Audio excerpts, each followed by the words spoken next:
U.S. tourism industry was anticipating a profitable year after the number of international visitors to the U.S. jumped in 2024. But as Elise Preston reports from Los Angeles, it seems many tourists have changed their plans. It used to be one of America's proudest exports. Not technology, not oil, but tourism. The America that welcomed the world's dreamers and explorers with open arms now stands behind walls of scrutiny and suspicion.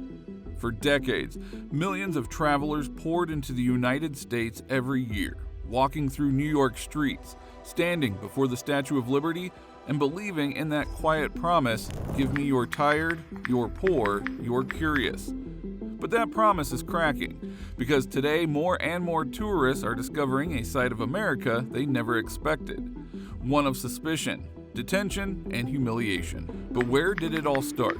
It began with a few incidents, one here, another there, but by 2025, the pattern was too big to ignore. More and more stories are emerging of tourists being detained, jailed, and even deported under confusing or arbitrary circumstances. And these aren't people sneaking across borders or overstaying visas. Perfectly legal travelers with passports, visas, and return tickets were being detained, handcuffed, and jailed. Not for what they did, but for what officers thought they might do. Imagine ending up in cells, being treated like criminals in the very country you visit to admire. Take the case of Jessica Brosch, a German tattoo artist who entered from Mexico in 2025. She carried her valid passport, an ESTA visa waiver, and a return ticket. On paper, everything was in order, but in her luggage was a tattoo kit, and that was enough to trigger a nightmare. U.S. officials jumped to a conclusion without thinking twice. She must be planning to work illegally. The pattern that followed would sound unbelievable if it weren't true. Jessica was locked up in an ICE detention center for weeks. She was shuffled from room to room, sometimes left in solitary confinement under harsh fluorescent lighting that never turned off. She was denied sleep, denied privacy, and at times denied phone calls to her family. Her only mistake was having the tools of her trade with her. The tools that she never even intended to use in America.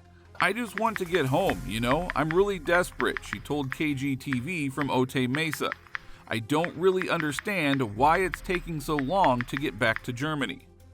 Her story spread through German media like wildfire. A young woman who wanted to vacation in the U.S. was instead paraded through the detention system with no charges, no trial, and no apology. Her story went viral in Germany, a vacationer turned prisoner in a country that once called itself the land of freedom. Then there's Lukas Seeloff, another German traveler, whose story shows how fragile a tourist's rights really are at the border. Lukas held valid documents to and had come to the U.S. to meet his American fiancée. His mistake was heartbreakingly simple.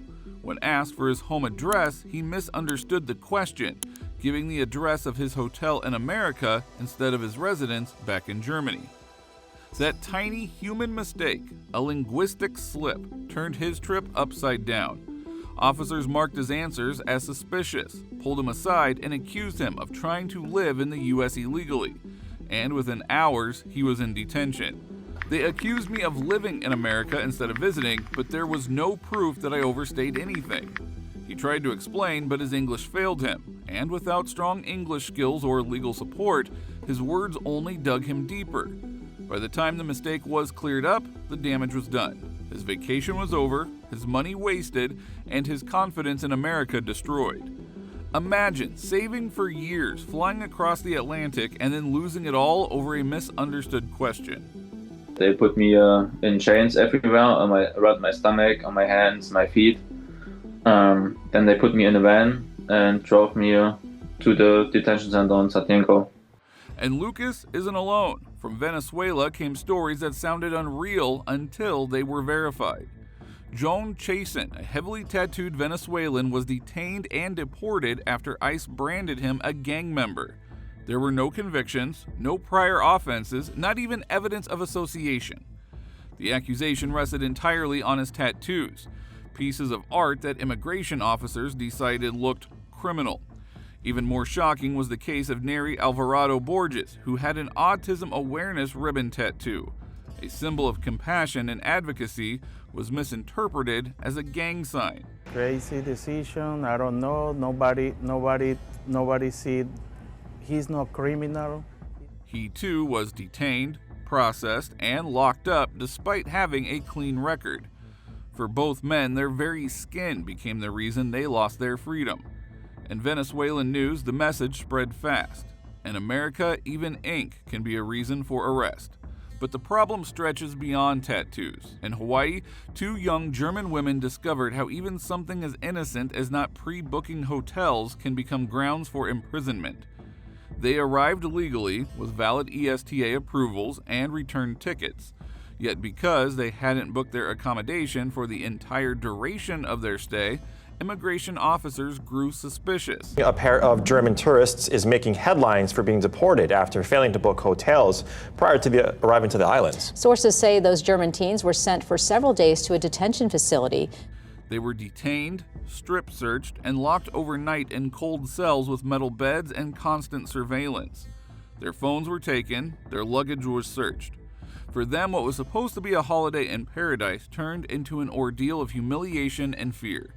The story outraged people in Germany, especially because it suggested that spontaneity, one of the joys of travel, was no longer safe in America.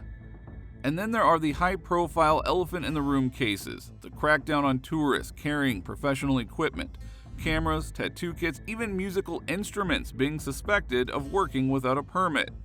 The issue has become almost absurd. Border officers now often assume that any visitor with tools of the trade must be planning to work illegally. Never mind that, many of them had return flights already booked and cash for their stays.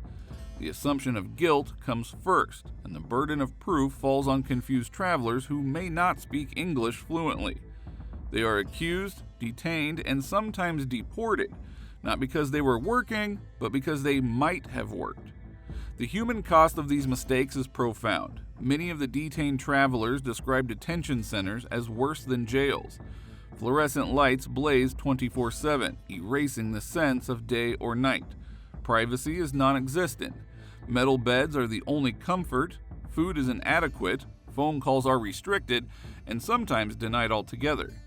Tourists expecting to see Disney World or Yosemite instead found themselves shackled, handcuffed, and marched through facilities designed for hardened criminals. Families back home were thrown into panic, scrambling for lawyers, often spending thousands of dollars on legal fees. The psychological toll was enormous.